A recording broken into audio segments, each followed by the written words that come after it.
What up, everybody? Welcome to another episode of Baz on Blades. My name is Baz. I'm going to talk about a blade. Today's blade is a Ganzo that I just got in today.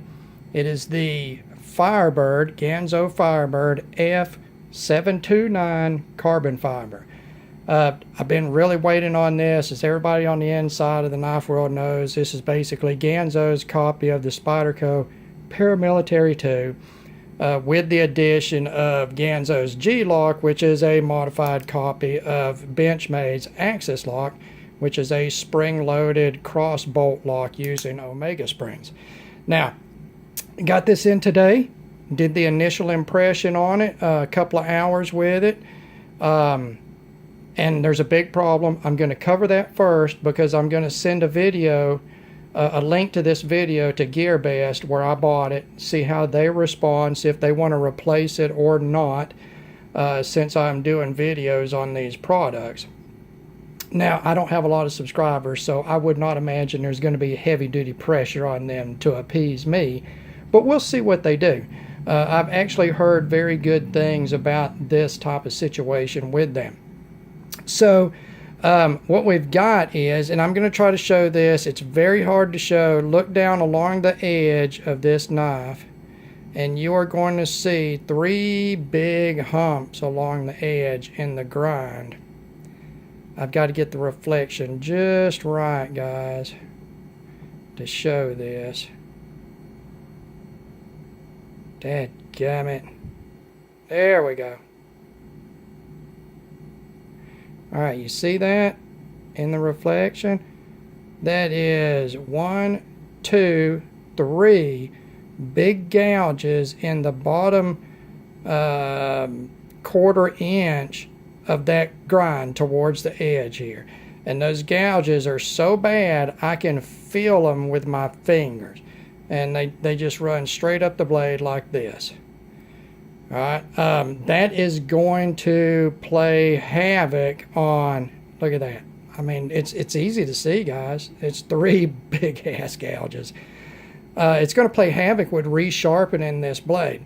And it looks like to me, because the back of the blade is very good. I mean, it's a very good grind job. But the front got those big old gouges in it. And yeah, that's going to make it hard to resharpen. It looks like maybe these are batch ground. They do one side and then they go to the other side. And I could only imagine that the tooling, the belt on the grinder was dull. On this side, it had picked up some debris or some buildup and it gouged that during the grinding process and it just slipped through QC. It's something that somebody would notice if they'd ever ground on steel or they knew knives fairly well and knew what to look for in a grind. Now, I'm going to see what GearBest wants to do with this knife, but I'm going to angle to keep this knife, and I'll tell you why, guys, because everything else, fantastic. Fantastic, guys. The fit and finish is good. The lockup is fantastic. The action is pretty good. The Omega springs are very stiff, but what I'm going to do is I'm going to open this to the most compressed side of the spring here as far as the action goes, and that's right at that cam over point where it goes into detent, basically. And that'll push that spring. It'll stretch that spring just a little bit because I don't want to take it out and manually do it.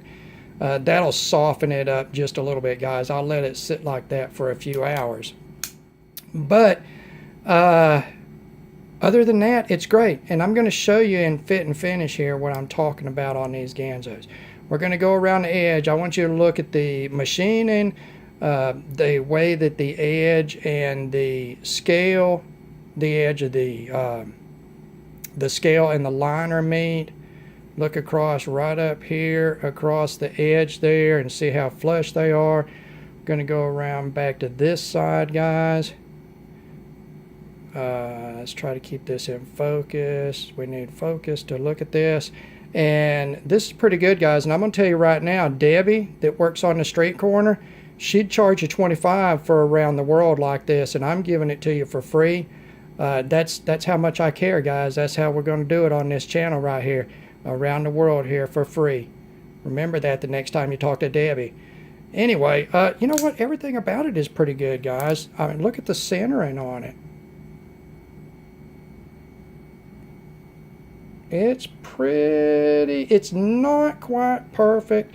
It is just a hair off to the back side, and that's all in the pivot. I've already been on the pivot and adjusting both sides of the pivot. It is easy to dial right back to center, but the pivot does want to walk a little bit, so I'll have to Loctite it.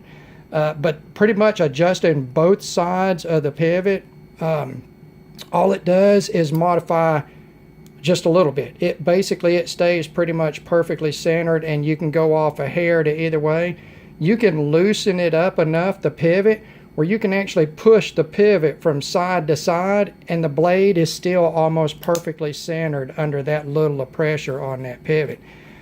So I really want to keep the knife. I'm going to send a link to this video to GearBest, see what they want to do about it, see if they'll want to send me another example, or if they'll just tell me, you know, to send this one back. I honestly, on a $15 knife, I'm probably not going to take that option. I don't want to send it back, guys. Even if they pay for it, I don't even want to make the trip to the post office to do it. Not for a $15 knife. Like I say, we're going to put that on the KME, and we're going to sharpen it and see how it does, and it'll be an experiment for me. I'll have to chase that edge across those dips because the edge is thinner there than it is other places. But I want to show you something right now. Look at that. That's a sharpening choil. Look at that. They sharpened that from the factory with absolutely no flare on the edge at the choil, the termination end of the edge here, and sharpened it all the way to the edge. That is something I wish an actual Spyderco had, which I have my Spyderco right here, and we're going to do one quick comparison, and later on I'm going to do a comparison between these two.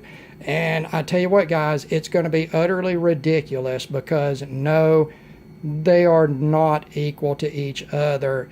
They're not equal to each other in any way other than shape, and that's not even exact. There's multiple ways that these knives are different, and just one of them is in length. And you can see here the Ganzo is pretty much 1/8 of an inch shorter in the handle length than an actual paramilitary 2. The forward choil is different. Literally every radius on this handle, every radius is totally different. See where the Spyderco's got a flat here, it goes up into radius. Now look at the Ganzo, it's totally radius all the way around that. Literally every radius on this knife is different. This knife is slightly smaller.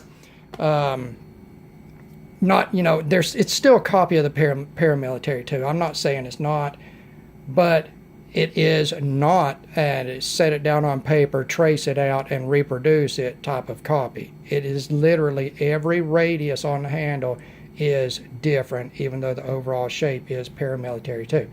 But we will do a comparison. I promise it'll be totally ridiculous. I'll drink 2 or 3 cold beers before I do it, and we'll just let loose on this and have some good time, have some good fun and good times with it. We'll see what GearBest says about this. I'm going to carry this for about a week, and then I'm going to resharpen it, and I'm going to do an actual review on this model, because other than that blade grind, it's pretty decent, guys. I can't, you know what, $15.62, I believe, $15.62. That's a whole lot of knife for $15.62. The grind issues aside. So anyway, guys, just to let you know on that, because I've been waiting on that one for a little while, just to show off Prince. That's what I named him, Prince. You can see why with the purple. As always, thanks for watching, guys. God bless all of you, and we will talk to you later.